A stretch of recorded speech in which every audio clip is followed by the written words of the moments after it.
এখানে এখন রান্না হচ্ছে মাছের ডিম, এটা মেয়েটার জন্য। আর এখানে আলু ভাজা মেয়েটার হবে। আর আমাদের এখানে মাছের ডিমের বড়ার ঝাল হবে। আর এখানে বেগুনটা ভাজা হবে নিম বেগুনের জন্য। আর এখানে একটু ঢ্যাঁড়স পোস্ত হবে। আর এখানে টকের ডাল হয়ে গেছে, ওপরে মাছের ঝোল কালকের আছে।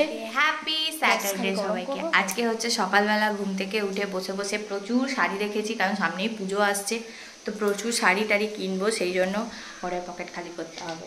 তো যাই হোক, তো শাড়ি টাড়ি দেখে তারপর উপরে ভাতটা করে পুজো টুজো করে নিচে এসেছি। এবার রান্না করব, করে হচ্ছে ওপরে যাব।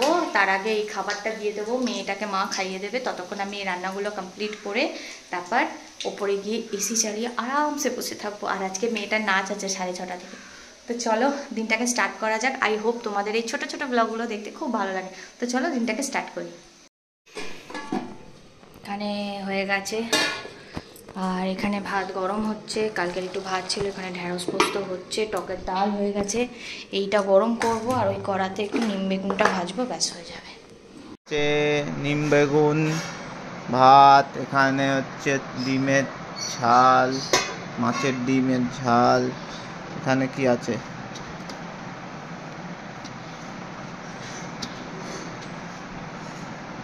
আমি একে ওকে নড়তে পারছি না, ব্যাস।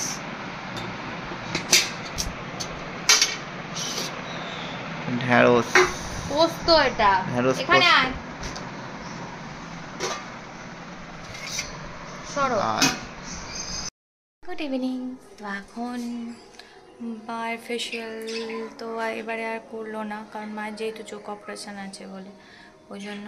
তো ওই কথাই হচ্ছিলো ফেশিয়াল নিয়ে, তো মা বললো না এবারে আর করবো না, ওই চোখের অপারেশনের জন্য। আর আমি তো আইব্রোটা করবো বাইরেই করে ফেলবো নটরাজ থেকে, কারণ আমার না বড্ড বেশি হয়, মানে আমি ফেশিয়াল করি মামির থেকে, বাট তবুও সেই আইব্রোটা বেরোলে আবার নটরাজে যেতে হয়। তো এখন বসিয়েছি চা, চা খাবো। আর তারপর এখন 5:30 বাজে, 6:30 মেয়েটার নাচ আছে, মেয়েটাকে নিয়ে যাব। আর রাত্রিরে রুটি করবো, ঢ্যাঁড়স পোস্ত আছে, ওই দিয়েই সব খাওয়া হয়ে যাবে। বর আর আমি বেরোচ্ছি রোম্যান্টিক ড্রাইভে ওষুধ কিনতে আর কি।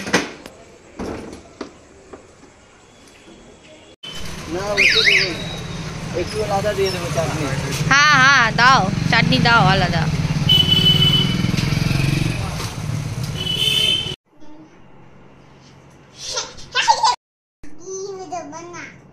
কেন তুমি কি করো সারাদিন বলে দাও তো একটু সবাইকে।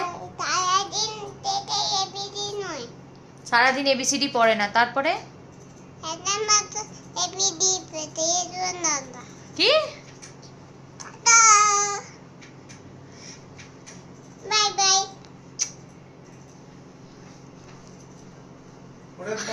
আজকে সব থেকে হাস্যকর হচ্ছে, আজকে নাচের স্কুলে গেছে ও, আর নাচের স্কুলে যেতে আজকে নাচেনি, তো কেঁদে কেটে বাড়ি চলে এসছে। 6:30 থেকে না 7টায় বাড়ি চলে এসছে। তো এসে বাড়িতে যখন ওকে সবাই জিজ্ঞেস করেছে আমার মেয়েকে, যে মা জিজ্ঞেস করেছে যে তুই নাচিসনি কেন, তখন ও আমার মেয়ে বলেছে যে খুব সুন্দর একটা গুছিয়ে কথা বলেছে, যে ওর পায়ে নাকি একটা বড় সাইকেল পড়ে গেছে, পায়ে খুব ব্যথা, পা নিয়ে নাচতে পারছে না বলে ও নাকি নাচ করেনি। পাকা পাকা কথাগুলো কোথা থেকে শিখলো কে জানে। তারপর আবার বলবে শান্তি দাও।